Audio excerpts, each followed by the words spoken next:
So, you guys want me to stand near the screen, right? Is this good? Yeah. All right, thanks for coming. I had to get up real early this morning to get here, and Friday night I was in California, and so I'm kind of a little draggled right now, but hopefully I'll have enough energy to get through this. This is one of the books that I've written, Wildfire, A Century of Failed Forest Policy, and the idea behind the book was to show that wildfires are a very important ecological force in the West, and that most ecosystems are shaped by wildfire to some degree or another. And to try to put wildfire in a more positive light. And one of the things that I would mention about the book and about myself at the beginning of this presentation is that we're constantly learning new stuff. And so even the things that are in this book, which is, I don't know, like maybe 6, 7 years old now, I would change some parts of it from what I've learned. And so 5 years from now, if I'm back here, I might say some things entirely different than what I'm telling you tonight. And don't be angry with me, because things change and we learn more and more. And so that's the first thing. Let's see if I can get this. Let's see. There, okay. So I always like to start with sort of an overview. You know, there's this thing where they say, first you tell somebody what you're going to tell them, then you tell them the stuff you're going to tell them, then afterwards you tell them what you told them. And then maybe by the third or fourth time you start to incorporate it. So I have a couple of things. A healthy forest ecosystem is one with beetles, wildfires, disease, and dead trees. Thinning and logging forests is not restoration, rather it impoverishes the forest ecosystem. Thinning and logging does not preclude large, high-severity fires. And I should define that. I don't have it later on. They rate fires on how much mortality there is as a result of the fire. So a high-severity fire is where you have a high percentage of mortality of the trees. And a low-severity fire, opposite of that, a lot of trees don't die. And then bark beetles, wildfire drought are like wolves to an outdoor. They keep the forest healthy. Okay, let's see. Okay. So, and here's where I say about where we change. The idea being like lumbotomies were a common thing that was done to people to treat mental illness in the 50s and so forth. And now we know that is not a good idea anymore. And I think that we'll find that a lot of, even some of the stuff I'm talking about today, will change in the future. One of the things that I like to emphasize, a lot of the stuff I'm going to mention today is counterintuitive. It's not what we would think. For example, bark beetles being a sign of a healthy ecosystem. There are some ecologists that will say bark beetles are a keystone species. A keystone species is one that creates habitat that a whole lot of other species depend upon. And they can, same with wildfires, can create healthy forest ecosystem by changing the forest into something different with a lot of snags and dead wood. And one of the things that, oh boy, yes. So what we're fed a lot or under is the industrial forestry paradigm, which suggests that we have to clean out the forest, get rid of dead trees, dead wood, and so forth. This is a, quote, certified sustainable forestry operation in Northern California. To me, this is a very sanitized and unhealthy landscape. There's no snags hardly at all here. You know, they have 1 per acre or something like that for show. But there's not much debris on the ground here, no down logs, and it's, to me, not a healthy forest ecosystem. So why don't we hear this more often? Well, I would say one is that timber industry, forestry schools, etc. promote industrial forest paradigm. A healthy forest is a green forest. And what's counterintuitive, there's a whole lot of species of plants and animals, which I'll get to, that depend on dead trees. And they live in mortal fear of green forests. You know, you got to get your arm around that, your head around that idea. And this thing of what we hear has to do with the money. I say follow the money. For example, the Oregon State Forestry School gets 10% of its money from the timber industry and gets a lot of other money. So that frames how you ask questions. It doesn't mean that anybody does deceptive research or whatever, or lies, but it does make it difficult to ask certain questions. For example, I went to school in wildlife biology initially, and we never talked about whether hunting had a negative impact on wildlife. That was just, you just don't talk about that in a wildlife biology program because you get most of your money, if you're a professor, from fish and game agencies to do research about, you know, how to make more elk and deer for people to shoot. So you're not going to raise that question about whether hunting is negative because you're not going to get your funding. So that's what I'm trying to say. And a lot of people's jobs depend on logging. So foresters, silvicultures, extension agencies, forest researchers, etc. And I've been a part of any number of collaboratives over the years, and we go around and everybody introduce themselves, and you know, say there's 25 people in the room, I would say 20 of them have either directly or indirectly, their income depends on doing logging. And so I get into a collaborative like that and I want to say, well, should we be doing any logging in the first place? That's not a question we can ask. They've already determined that we're going to do logging. It's just a matter of how, when, and where. So we get anti-wildfire propaganda. We know the rest of the sentence. Only you can prevent forest fires. If I said only you, this crowd would know the rest of that. And everyone knows that large wildfires are destructive. When I was doing the wildfire book, and I had some of the top ecologists in the country contributing to that, but it's so ingrained that I had to, you know, like X out when they would say, oh, this fire destroyed so many acres or whatever, because that's a pejorative way of looking at things. Everybody knows if you reduce fuels, you'll stop large fires. And everybody knows that fire suppression is created overstock stands outside their, quote, historic variability, such as in this picture here. However, for centuries, it was intuitive that the sun circled the earth. You know, 500 years ago, I could have gone out here and said, look, if the sun's coming up in the east and setting in the west, any dingbat can see that the sun is circling the earth. It's so obvious. Well, that's how a lot of this stuff is. In other words, what seems obvious is not necessarily obvious. And another thing is, everyone knew that skull size indicated intelligence. You know, there was a whole lot of science back about 1900 and 1880s and so forth, where guys measured the skull size. And not surprisingly, men had bigger skulls than women. And because skull size equaled intelligence, or so they thought, it was obvious that men were smarter than women.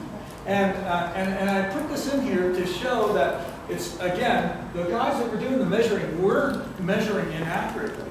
Skull sizes are, on average, larger than men. It was just a starting assumption that that was an indication of intelligence was incorrect.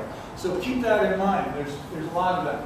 So we have what we call the Southwest pine model that dominates the thinking. And this is a ponderosa pine. A lot of the most common trees you will see around here in Santa Fe is ponderosa pine up in the Jemez Mountains and so forth. And the model suggests that there is frequent fires, low severity, remember, not killing the trees, that produce open park-like stands that dominates the thinking.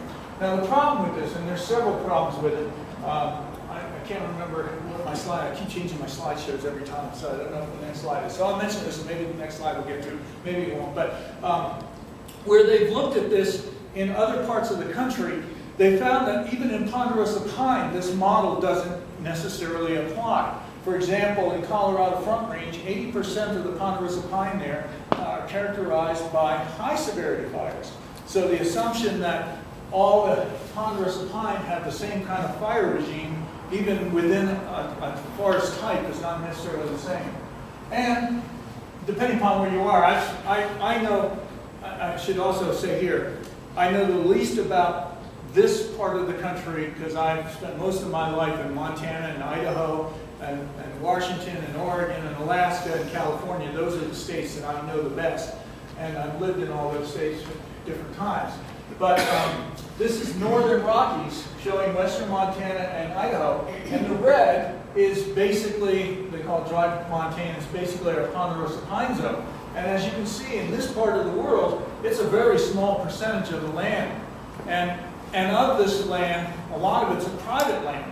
And yet, the thinking in the Northern Rockies, for the most part, is that we have to manage our forests using the ponderosa pine model, when it doesn't apply to most of the forest types in this region. which tend to have longer rotations between fires, and when they do have a fire, they tend to burn it more at high severity. So the majority of forests across the West are not ponderosa pine. They're fir, spruce, lodgepole pine, aspen, etc. And those forest types are within their, quote, historic variability. In other words, that you keep hearing about how we're having large fires that are burning many acres and killing trees. That's the way a lot of these forest types burn under natural conditions. And it's not because of fire suppression or anything else, and I'll get to that in a minute.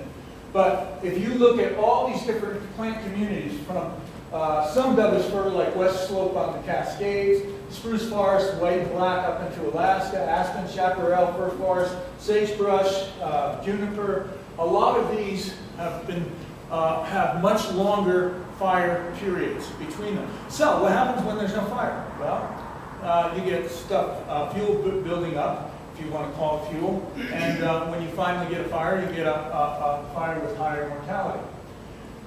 However, there's new studies coming out that are starting to challenge this whole idea. One, traditional reference conditions of low severity fire regimes are inaccurate for most forests of western North America.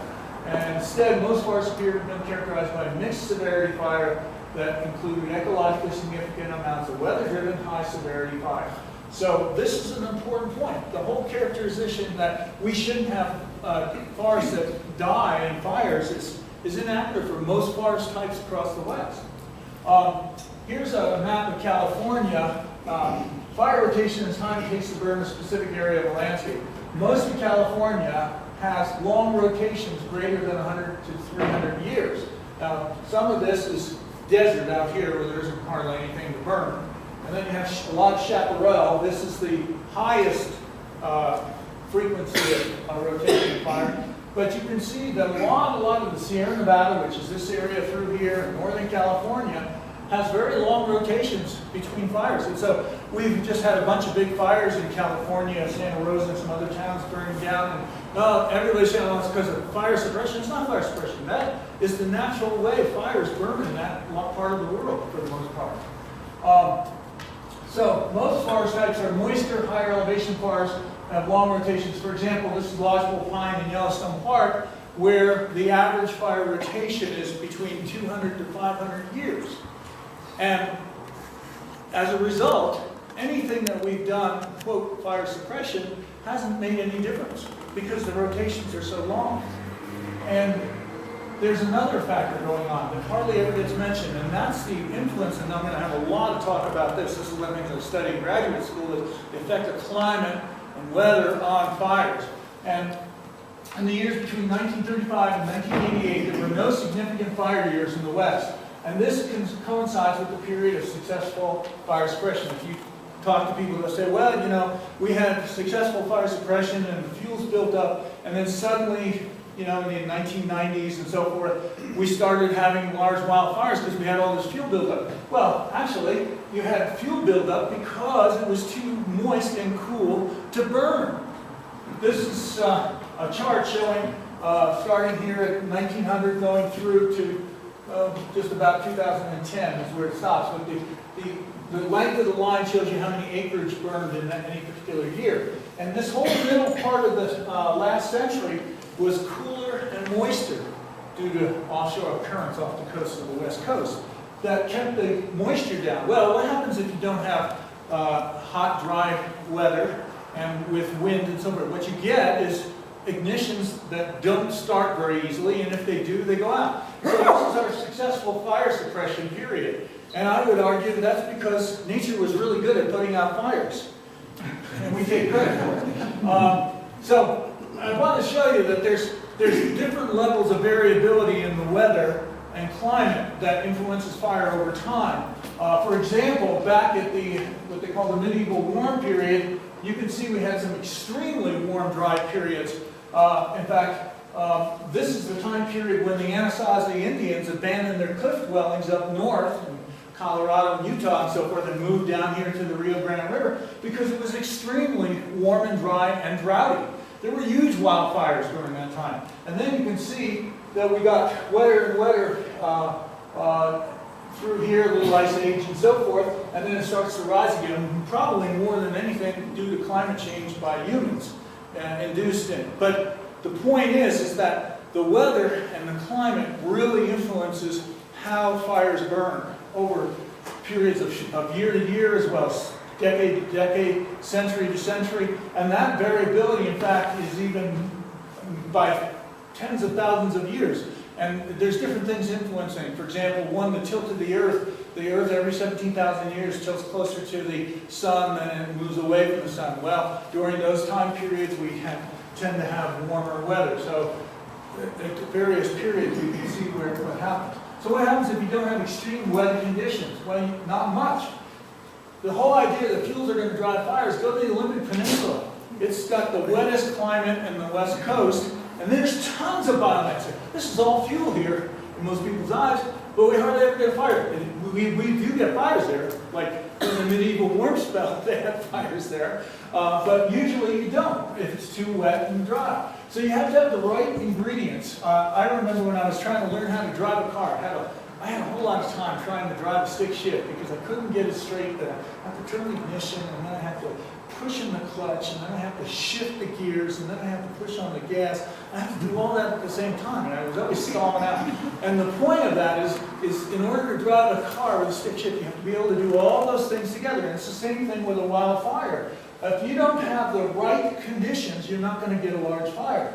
And the biggest factor in all large wildfires is wind. Strong winds equal big fires. And if you read the news and the media reports carefully, and they usually mention the weather in the large fires, and they usually mention that the winds are blowing. Like the fires that just burned through Santa Rosa in California, they had 70-mile-an-hour winds.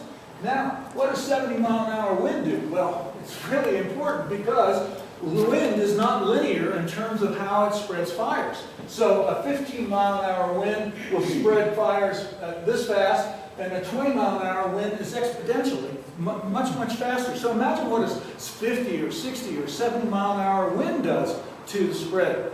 And a lot of times when I've looked at the reports on larger fires and the circumstances under which they burn, one, there's always a wind component. And the second thing is, a lot of times when somebody says they got the fire out, it's usually because the weather conditions changed. The wind died out and the humidity went up or something. I remember when I wrote a book about the Yellowstone fires, and I was doing this research in the park historical room and reading through past fire descriptions. And there was one from the 1930s, and it was just comical. The guy said, we finally got the fire out, had a hell of a time breaking camp in the rain. And he didn't really see the connection between the rain and the fire going out. And so anyway, so wind-driven fire pattern and spawning ahead of the main fire. And you can see, this is in Yellowstone from 1988, and you can see all these little black spots where fire started in advance of the main fire front. And this is one of the reasons why the Forest Service, some people get pissed off at the Forest Service saying, oh, why didn't you, like in Santa Rosa, some people are saying they should have put out a fire sooner and get in there. Well, when you have these wind conditions, it's not safe to be in front of this burning like this because you can get trapped. If you just saw that movie that came out, Only in the Grave, this is the kind of thing that happened. Wind blew embers in front, and you got a fire in front of you and a fire in back of you. So wind-driven fires are very difficult to put out until the wind stops. And then hopefully the humidity also goes up too. Helps a lot. I read about this one, I put in different slides in different talks, but one of the slides I took out is I wanted to show the progression of a fire outside of Boulder, Colorado that I went to a couple of years ago. And it's real interesting. The first 10 hours, at the time the fire started, the wind was blowing 44 miles an hour and the humidity was 5%. And it burned across 10,000 acres in about 10 hours or whatever. And then the fire just kind of stalled. And it burned, by the way, through all sorts of fuel treatments during that time. In fact, they burned that hotter in the fuel treatments, which is another interesting thing I'll get to. But and then it sort of stalled out and then didn't burn much. And if you look at right at that time, the humidity went way up and the wind went way down. And so a lot of times it's an hour by hour kind of thing that will change how a fire is burning. And this is a great exam question. It was, what would you do to control a crown fire? An early Forest Service ranger wrote, get out of the way and pray like hell for rain. And it's really true. This is what often is the thing that finally puts out the fires. Now, another thing to remember is that under conditions where it is not conducive to ignition and spread, most fires will self-extinguish. But we don't know that because we usually jump on the fires, and then if the fire goes out, we say we put the fire out. We suppressed it. Well, again, I would say nature maybe suppressed it. So here's an example. From 1972 to 1987, and you'll remember, 88 is when we had the big fires, okay? In Yellowstone, there were 235 fires in the Yellowstone backcountry. 222 of them burned 5 acres or less, and only one burned more than 1,000 acres, and all went out without suppression.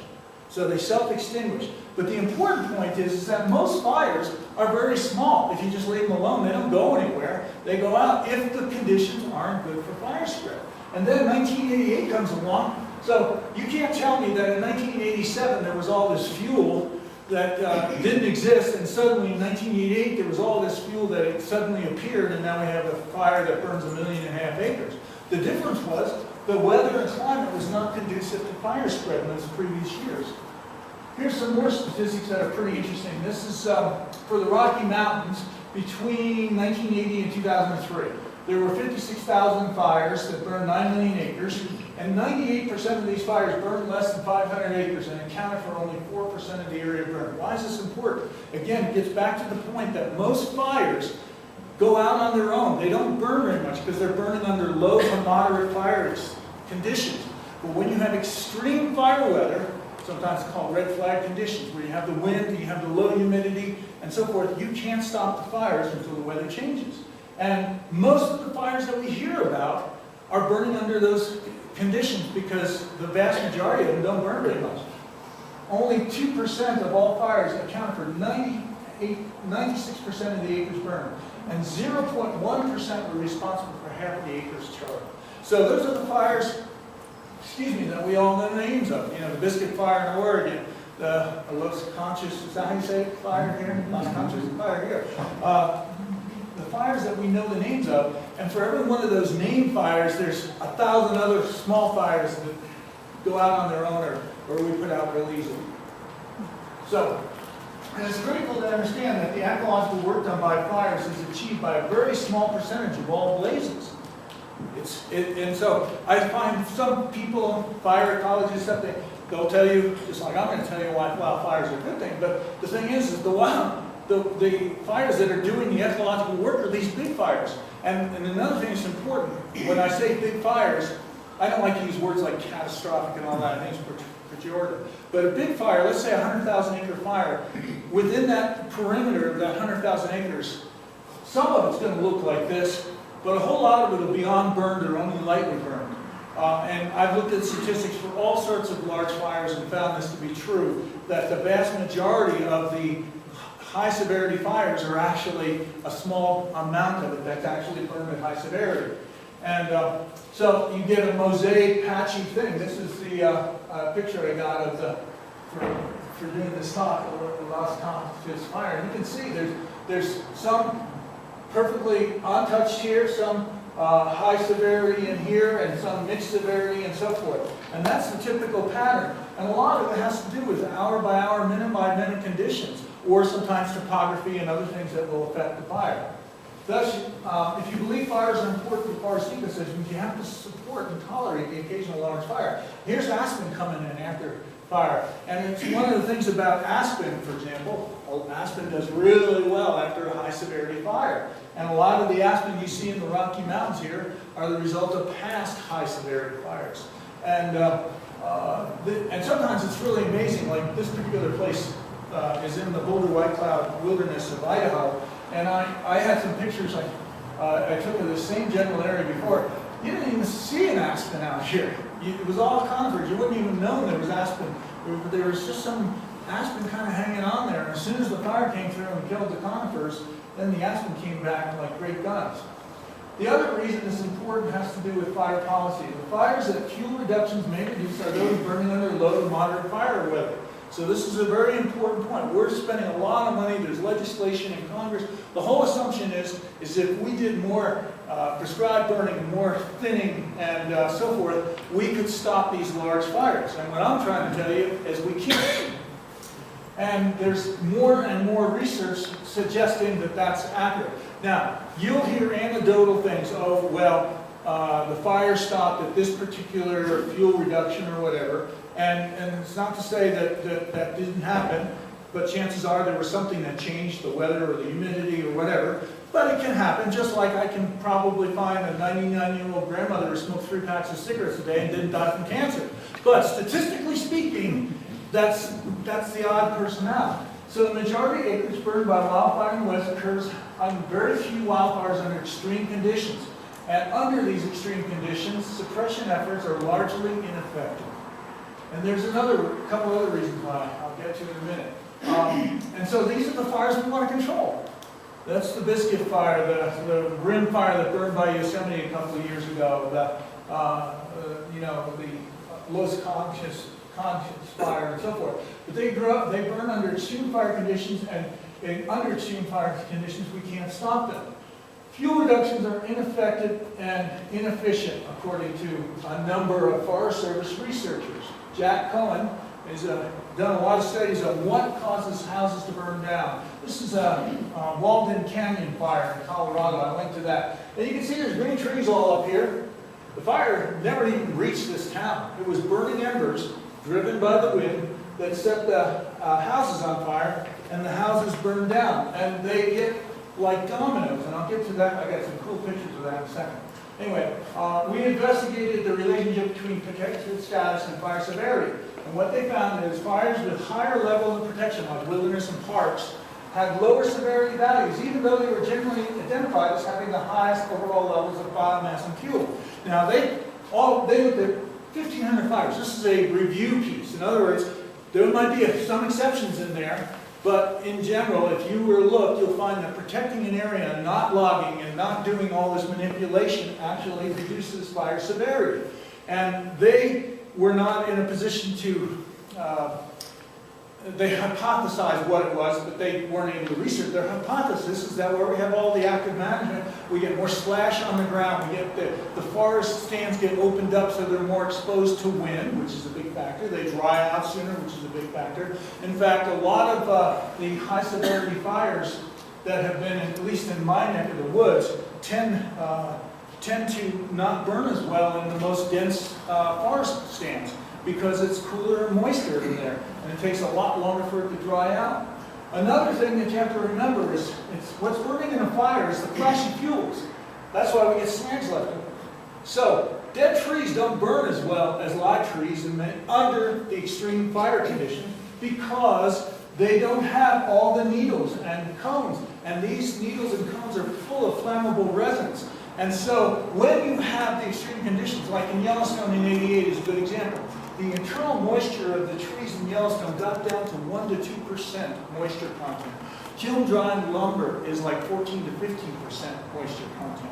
So the green trees were drier than the lumber you buy at the lumber yard, but they have all this fuel in the form of fine needles and so forth, and they burn really well. So what happens when you get a fire or other mortality things? The dead trees don't go to heaven.